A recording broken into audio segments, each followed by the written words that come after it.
County Combine. John Murphy, Steve Dack. You're joined by Head Coach Sean McDermott. Coach, good to see you. I haven't seen you in a while. Good to see you guys again, yeah. You've been around. You've been working, though, haven't you? You've been around the building a lot. Been around the building. Yeah, it's been an active off season, and so our guys most of them are home right now, and but we've got a number of guys in our building, which is great to see, and it's a credit to the resources we have around our building that they want to be around this time of year and get some work in. Yeah, and this is a time of year where you can kind of stop, take a deep, at least the players anyway, take a deep breath, get 100% again from all the aches and pains. And coaches too.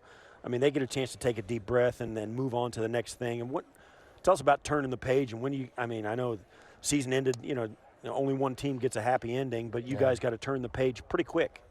Well, we do. That's the nature of the business, and you take a couple of weeks to just kind of assess where we are, get our feet back underneath us again, and then really jump into the process going forward of evaluating our roster, which is what we've done the last couple of weeks, and then getting into free agency, evaluating the free agents that are potentially out there, and then really setting our strategy for this offseason going into the draft as well, and that's why we're here at the Combine. Coach, you mentioned the players being around. It'll be interesting this offseason, I think, to see how many come back and work out in Orchard Park, right? The new weight room opened up last April, I think. Right. Now you got a chance the place is open, and it's wide open now. Guys can come back and work out at their leisure now, I think, huh? They can, and there are some guidelines around that, parameters set forth by the league. But overall, we've had a number of guys already back in the building in Orchard Park and using the facility, using the performance center, if you will, that in the different resources we have there that the Pagulas have provided, and the guys are loving it. And so I'd say about a third of our team has already been back at one point in time, and some have gone back and forth between home and Orchard Park, which is good to see. To give us an idea of one of the first things you got to do is evaluate your roster, but you got a lot of guys who are on one-year deals. You got a lot of guys that are at the end of their deals. You've got the roster, just by the mechanics of it, is going to look very different this next year, and you got to kind of ramp up for that, right? I mean, it's hard to build a team, particularly when you've got a lot of guys that just probably won't be there just because of the way the league works. Yeah, every year is different, right? As you know, Tasker, and just you want to carry forward as much as you can from year to year, and we try and do that. But there's a point of just from a approach standpoint of flushing last year. Last year was last year, and last year was last year's team, and then us moving on and moving forward and saying, listen, hey, okay, what do we need to do to take another step? And then also just understanding you don't start with 10 wins going into this season, so you've got to start from square one again and then build it again. I mean, it's when you build a team, you've got to build it the right way, and it's adding pieces. And if we add one piece, what does that mean to the overall group that's already in the locker room, and how that affects the dynamic? And so we're very particular about who we add, when we add them, and so because we're very guarded of our locker room and in the core players that we have in there. You're going into your fourth year, and you're at your fourth Combine. Do you feel as if, with all that being said, you have established and built a foundation of the type of team you want through 3 years here? Yeah, I believe so. Brandon has really done a great job with his staff and helping us build, and that's important to have coaches who understand, and the continuity now with the coaches is important, but also having just as important as having a personnel staff that knows what you want, what you're looking for, and can feed you the players that you need. If not, you're really drinking from a dry hose. Really nothing's coming. If you can coach them, but nothing's coming. You're not getting the guys added in. So we've been able to add players not only through free agency like last year, but also some waiver wire claims here and there, and then. You look at what we've been able to do just in the draft, what Brandon and his staff have been able to do has been very good for us. The hitting on those early picks has been important for us, and so that's been big. So you start again, kind of building up, and he starts at the Combine here in February. You got to start to get a look at these things, and people come in and they say, hey, that's the guy I want, and people start to pick favorites as fans. But for the staff, you and Brandon and his staff, it's more about disqualifying guys, right? I mean, it's about like, oh, no, okay, maybe, kind of like that, right? What are some of the disqualifiers you kind of see in this generation of new players that come out? That's, I mean, I hate, you generalize. Every kid's different, but is there, with the baby, with the whatever, the Gen X. Yeah, the Gen X, whatever this yeah. generation's called. No, is there a generalizing disqualifier that you see that makes them different? There are. I mean, you're right, Steve. You look at things and you say, hey, I know what we want, but I also know what we don't want. One guy certainly can't make a team, but one guy can break a team, and so you don't want that. And so the things when you, and our scouts do a really good job. I've got a bunch of, I'm sitting at the weigh-ins a few minutes ago. I've got all the background for each player in front of me. They're up there, they're getting weighed, they're getting measured, and I can quickly look at their background and look at things that stand out from habits and some of the character traits of these young men, and you can say, hey, okay, I'm going to continue to watch and evaluate this player and take down the measurables because I'm interested based on the background. And then there's guys where you read the background and you're saying, no way does he fit in what we're doing. And so you really, for me, the process stops there. And so you don't want to be closed-minded, but at the same time, you also know what you're looking for. And I think we've established that around the building, Murph, to your point earlier in your question of what exactly it is we're about, the culture we're trying to continue to build, and the standard of performance that we expect around the building on a daily basis. I wonder, do you feel as if in your first 3 years you have established a culture? When you came, you talked about establishing a culture, and some people didn't take that seriously. And by the way, we always did, but there were people. Are you saying you and Steve? No, we always took it seriously. No, I'm going to give you some bad body language. No, you better than that because I love the culture, and I think it's really, really important. But there were people who weren't convinced that it meant anything. Yeah, there are people who don't understand it, and now 3 years later. Well, have you established a culture? We have, but having said that, you have to continue to grow it, right? Because if you don't manage it, it's going to grow up in the forms of weeds and whatnot. So you've got to continue to farm it and cultivate it and do the right things about it, continuing to build it. But yeah, I think that that word culture gets used a lot, and sometimes maybe irresponsibly so. And I give the people in our building the benefit of the doubt early on. They probably said, "Oh, here we go again. Here's another coach. We've heard this song and dance before." But I'll tell you, I've been able to add a lot of great people around me, and we've together have collectively, with your guys' help as well, been able to build a culture in our building that I think we can win with. It's a foundation that's been built, and it really comes back to everyone understands and knows the expectations. And so really the expectation is to come in and do your job to the best of your ability. And that's what we do. So I want to ask you about one guy in particular who won't be back, Lorenzo Alexander. He seemed to me like a key culture player, right? A building block of your culture over 3 years. I'm 0 for 2 right now, right? Kyle Williams and Lorenzo. Each year we have a guy that wants to retire. I don't know if that's Eric Wood. Eric, well, so name 0 for 3 then, right? I just force guys into retirement, I guess. Just timing. Not a good track record. But how do you replace a guy like Lorenzo? Yeah. I don't think you do, Murph. It's you scratch your head and you say, man, I just wish I could get Kyle back. I wish we could get Lorenzo and Eric back, just because of what great additions they were from a culture standpoint and from a leadership standpoint. And that's those types of men and those types of leadership, those types of leaders are hard to replace, and that's an important piece of our culture is that leadership in the locker room. Right. One of the things that's different about this year, and that's one of the things I think that attracts guys to coaching, is no year is different. It's all new and kind of fresh. And this year, you look at last year, what you had to do, you kind of had to rebuild one side of the football. You had 9 new starters from week 17 to week 1 of the next season.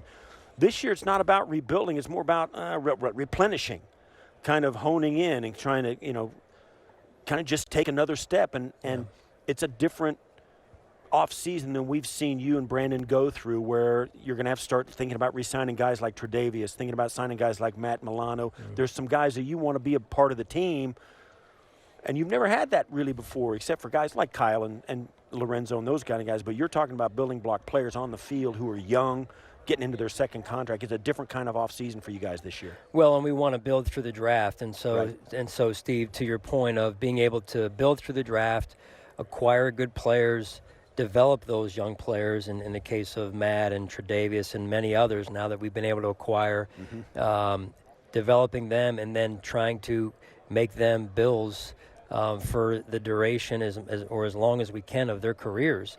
growing our own, so to speak, and that's where you get the biggest return on your investment. And so we want to be able to do that, and that's an important part for our locker room as well, and the message that sends to our players in that locker room, that we value you, we value the way you've performed, and the way you've handled your business on and off the field, and so that's an important piece of our philosophy, Brandon and my philosophy, as we continue to move forward. Talking with head coach Sean McDermott here at the Combine in Indy, and you're here to look at players. We mentioned how you need to replace Lorenzo Alexander as a leader. Do you feel like you need linebackers too? I mean, are you looking at linebackers this offseason, either free agency or in this draft? Yeah, we can. There's Brandon now, so we'll just continue to add as many players. We need a lot of players. Right.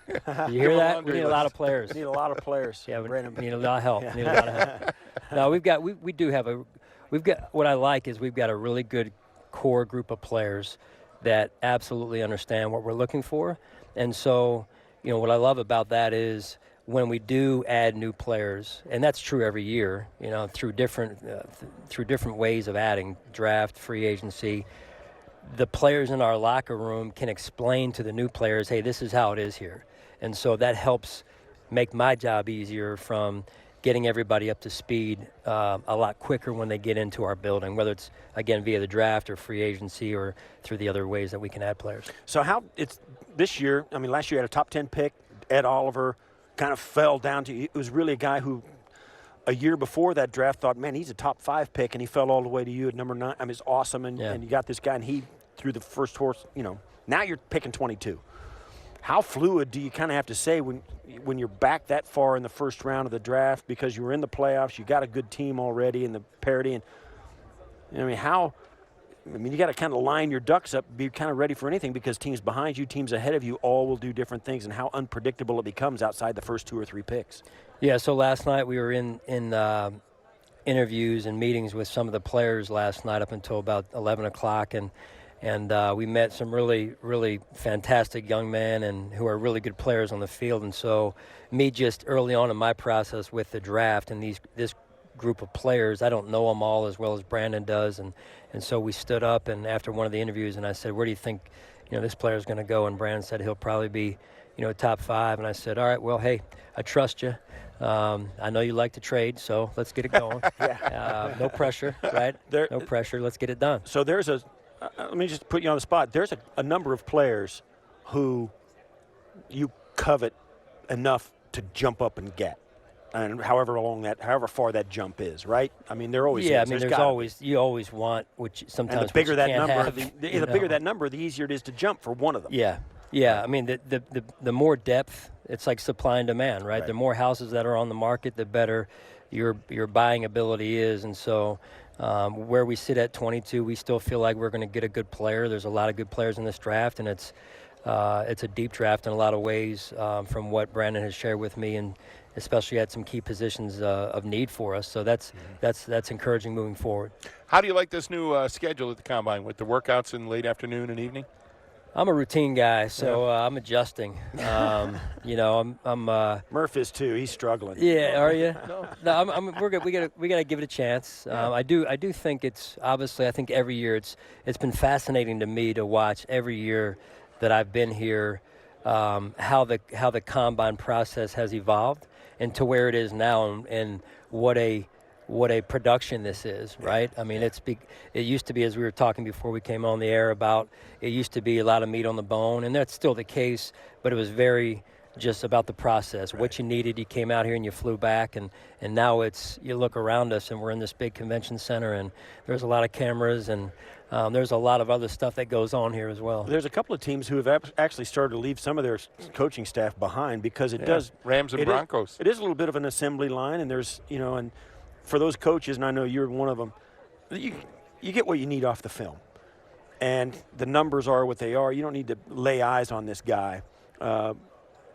Is that evolving towards just sending more of a skeleton crew for some of these teams? Obviously, they're some of them are moving away from it. Yeah.